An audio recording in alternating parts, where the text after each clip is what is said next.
बिस्मिल्लाहिर्रहमानिर्रहीम। अस्सलाम वालेकुम। उम्मीद करती हूँ आप सब खैरियत से होंगे। ईद ब्रंच की जो रेसिपी मैं आज बना रही हूँ वो है मज़ेदार रेशेदार बीफ के शामी कबाब। शामी कबाब अगर फ्रीज़र में हो तो बहुत सी टेंशनों से छुटकारा मिल जाता है, जैसे कल बच्चों को स्कूल लंच क्या दें वाली टेंशन, या अचानक मेहमान आ गए क्या सर्व करें वाली टेंशन, या खाना शाम के लिए पूरा होगा या नहीं वाली टेंशन। तो बस इसीलिए हम आज बना रहे हैं शामी कबाब।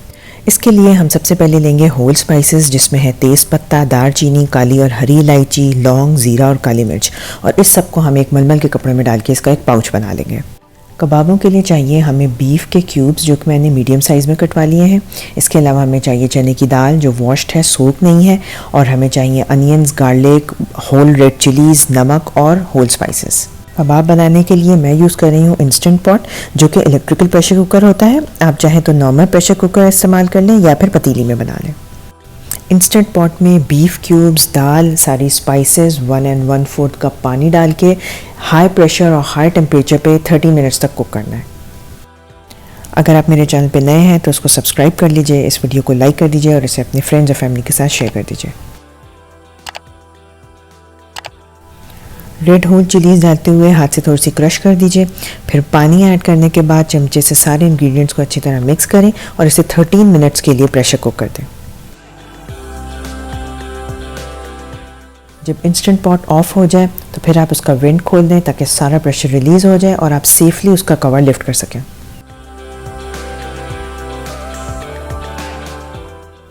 चने की दाल और मीट दोनों अच्छी तरह सॉफ्ट हो गए हैं, लेकिन थोड़ा पानी अभी पॉट में बच गया है। तो अब आप इंस्टेंट पॉट को सौते मोड पे ऑन करें और इसका सारा पानी एवेपोरेट कर दें, साथ साथ आप कांस्टेंट स्टर करते जाएं।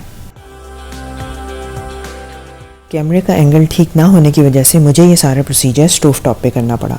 तो मैंने इस सारे मीट मिक्सचर को एक पैन में निकाल लिया और उसके बाद मैंने इसे हाई फ्लेम पे तब तक पकाया जब तक कि इसमें से सारा मॉइस्चर एवेपोरेट ना हो जाए।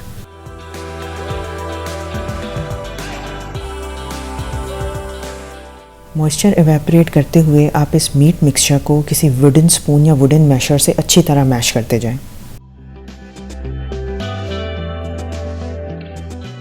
इस तरह मैश करने से एक तो मीट मिक्सचर में थोड़ा सा रेशा डेवलप होगा, दूसरा ये कि जब आप इसको चॉपराइज कर रहे होंगे तो ये मिक्सचर बहुत आसानी से चॉप हो जाएगा।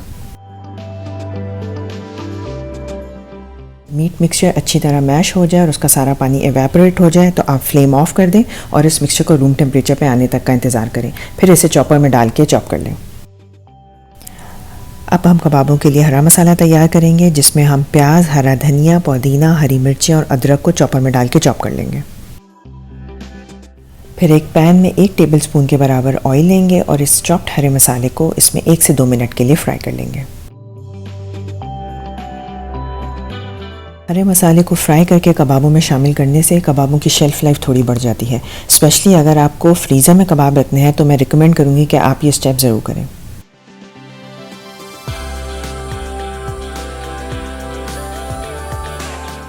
अब ये हरा मसाला चॉप किए हुए कबाबों के कीमे में शामिल कर दें। इसके अलावा इसमें अंडे और गरम मसाला पाउडर शामिल कर दें।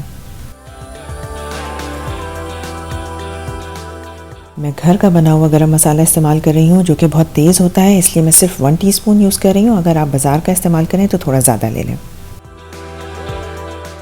अब आप इन सारे इंग्रेडिएंट्स को बहुत अच्छी तरह हाथों से कीमे में मिक्स कर लें।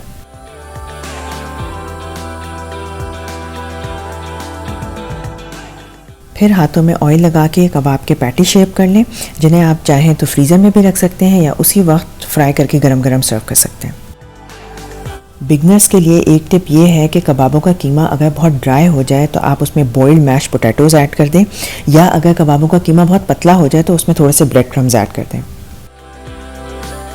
फिर कबाबों को चाहे शैलो फ्राई करें या डीप फ्राई करें, इस बात का ख्याल रखें कि कबाब फ्राई करते हुए फ्लेम मीडियम हो ताकि कबाब ऊपर से क्रिस्प हो जाए और अंदर से मॉइस्ट रहे। कबाबों की ये रेसिपी मेरी अम्मी की है और मुझे यकीन है कि अगर आप रेसिपी को एग्जैक्टली फॉलो करेंगे तो आपके कबाब भी बहुत बेहतरीन बनेंगे।